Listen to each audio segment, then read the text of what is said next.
El jueves va a estar con Volodymyr Zelensky, Guterres, que ya estuvo en Rusia, ahora va a estar en Ucrania. Lo criticó Zelensky porque primero fue con Rusia, pero finalmente va a ir con los dos. Va a ir con los dos y vamos a esperar a que esto desemboque en algo muy bueno, porque pues sí, esa campanita de Tercera Guerra Mundial, tendencia en Twitter, amenaza de Sergei Lavrov, la verdad es algo que nadie quiere escuchar, Pedro. La información internacional con Adriana Braniff desde Miami, Florida. Central FM. Equilibrio. Bueno, y voy directamente a Miami, en los Estados Unidos, con Adriana Braniff, que nos tiene, como siempre, información internacional. Adriana, buenos días. Buenos días, Pedro. Hay información de los dos lados del continente. Por supuesto que sí. Ayer acabábamos este noticiero y nos enterábamos de esta llamada telefónica que van a tener. Nos enteramos, creo que antes que el mismísimo presidente de México, de que iba a tener esta llamada con Joe Biden el próximo viernes para hablar, sí, de esta cumbre de las Américas que se va a celebrar en Los Ángeles el próximo junio, y todo esto pues es en la víspera del viaje que va a tener Joe Biden, va a tener Andrés Manuel López Obrador a Cuba, Pedro. Sí, fíjate que ayer el presidente manifestaba su desconocimiento sobre los temas que se tratarían y empezó a utilizar su retórica para decir, podríamos estar hablando de esto y de esto y de esto y de esto. Ahora, tú y yo lo hemos visto muchas veces.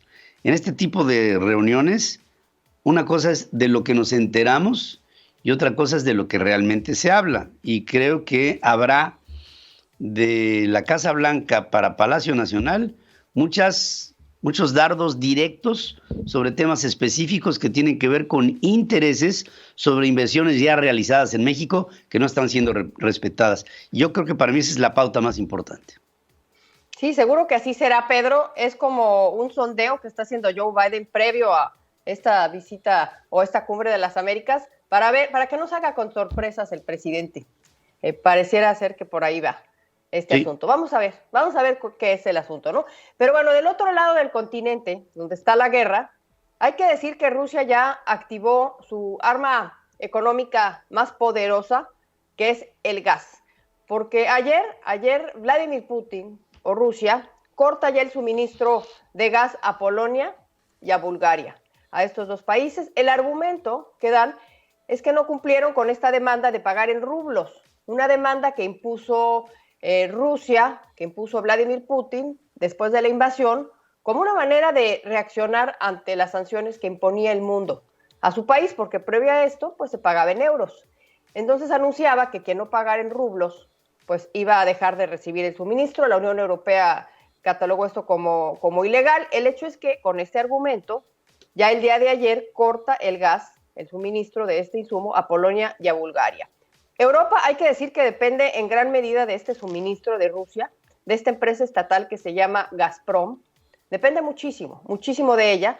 Y esto era algo que ya se esperaba desde el inicio, que Rusia utilizara precisamente el gas como un chantaje o como una represalia. Y esto marca, lo que se hizo ayer, esta decisión de Rusia, pues marca un fuerte escalamiento ya en la tensión económica entre Moscú y Occidente. Esta es la primera vez, como ya lo decías temprano, Pedro, que Vladimir Putin corta el suministro a algún país porque no paga en rublos. Es la primera vez que lo hace y no es cosa menor porque la Unión Europea, los 27 miembros de este organismo, pues dependen casi en su totalidad del gas natural, como decimos, dependen de él para cocinar, para calentar sus casas, para generar electricidad. Hace rato hablabas tú del problema de gas que tuvimos con la helada de Texas, pues aquí también hubo podría ser este problema porque dependen enteramente de esto. Por mucho tiempo había existido la preocupación de que la Unión Europea dependiera tanto de Moscú y ya habían sonado la alarma desde antes de la invasión, por supuesto, la alarma de que podría en algún momento de la historia utilizarlo como un arma, como está sucediendo en este momento. Polonia, nada más para ver estos datos que da la Unión Europea, Polonia, que hoy no recibe el gas que necesita de Rusia, obtiene de Rusia, el 45% de su gas. y Bulgaria más del 70%. Entonces, imagínate la magnitud del problema, Pedro, y ahí surge la pregunta, si podría extender esta medida Rusia al resto de los países, incluida Alemania, por ejemplo, que el día de ayer decide que se une a toda la comunidad internacional mandando tanques a Ucrania para que se puedan defender. Sí, está tremendo. Fíjate que está escalando la problemática y yo pienso que va a llegar a un extremo. Y en ese extremo, Estados Unidos va a tener que tomar acciones mucho más determinadas, no solamente para apoyar a Ucrania, sino a los países que resulten desfavorecidos con estas nuevas reglas que está imponiendo Rusia para tratar de apuntalar a su moneda y de hacer lo mismo con su economía.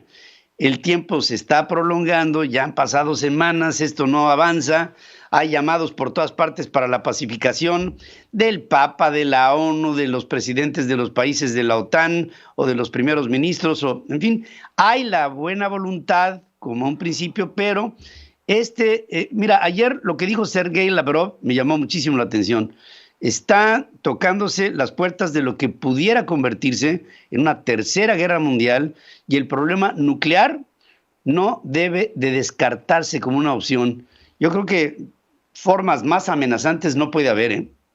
Sí, fue terrible, Pedro. Nos levantábamos todos viendo que era tendencia en Twitter la tercera guerra mundial. Entonces, pues sí decíamos, qué horror, qué manera tan fea de despertar, ¿no? Pero bueno, la buena noticia es que ya que dices de Antonio Guterres, ayer estuvo con Vladimir Putin y también con Sergei Lavrov, el secretario de Relaciones Exteriores, y parece ser que ya lograron un acuerdo para empezar con Mariupol, para poder liberar a todos esos civiles que están en una fábrica de acero. Ahí atorados, no se sabe cuántos hay. Vladimir Putin ya dijo, de ahí no sale ni una mosca. Pero parece ser que ya llegaron a un acuerdo que los van a poder liberarse y podría, esta es la buena noticia, abrirse paso a una nueva etapa de negociaciones, lo cual es alentador. El jueves va a estar con Volodymyr Zelensky, Guterres, que ya estuvo en Rusia, ahora va a estar en Ucrania. Lo criticó Zelensky porque primero fue con Rusia, pero finalmente va a ir con los dos. Va a ir con los dos y vamos a esperar a que esto desemboque en algo muy bueno, porque pues sí, esa campanita de tercera guerra mundial, tendencia en Twitter, amenaza de Sergei Lavrov, la verdad es algo que nadie quiere escuchar, Pedro. Sí, ya lo creo que no. Oye, y un punto de aparte, otra cosa, nada más decir que ya los círculos de poder están volteando a ver a Elon Musk, que se puede convertir en el hombre más importante del mundo en términos de opinión pública, si es que libera algoritmos y libera a los contenidos dentro de esta plataforma que ya es suya. Esto pudiera marcar incluso hasta pautas que le pudieran imponer a Twitter si es que Elon Musk es demasiado laxo, que ya sabemos que lo es.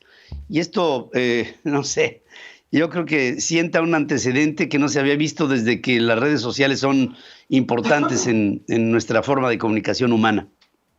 Sí, está muy interesante esto. Nada más, ya que lo tocas, nada más el último dato. ¿Sabes cuál fue la aplicación que más se solicitó o que más se bajó en los celulares después de la noticia de que Elon Musk compraba Twitter?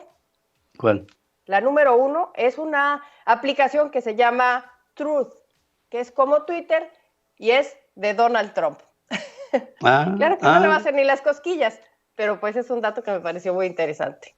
Pues sí, sí es interesante y es una tendencia.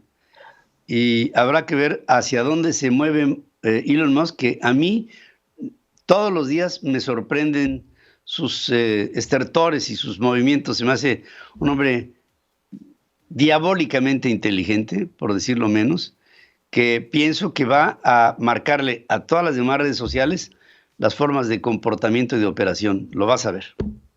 Lo vamos a ver. No es de este planeta, Elon Musk, definitivamente. No, yo creo que viene de otro lado. Seguro y lejos, que sí. Adriana, como siempre, gracias por estar aquí conmigo. Oye, ¿cómo te está yendo en tu Central Life? Pues nos estamos divirtiendo muchísimo, ¿no, Pedro? Sí. Este nuevo experimento que estamos haciendo, tanto Dore Ferriz, Pedro Ferriz-Híjar, tú y yo, que estamos teniendo este contacto con la gente en estos lives con horarios establecidos, me parece que está siendo muy interesante porque estamos recibiendo mucha cercanía con la gente Y me gustó como lo dijiste tú hace rato cuando decías que nuestra opinión, sobre todo la tuya, que es editorial, pues la conoce el mundo, la conocen los mexicanos. Pero nosotros no conocemos lo que opina la gente. Y entonces este experimento me parece muy, muy interesante y sobre todo, Pedro, muy divertido, que es de lo que se trata esta vida. Y me encanta que hayas tomado ese reto en Central Life, porque aparte de que yo sé que te has preparado para ello, yo he visto que ha habido reacción de la gente y te ha ido muy bien. Y te felicito por ello. Gracias, querida Adrián. Gracias. Te mando un abrazo. Yo más. Sigue escuchando a Pedro Ferriz de Con. Central FM. Equilibrio.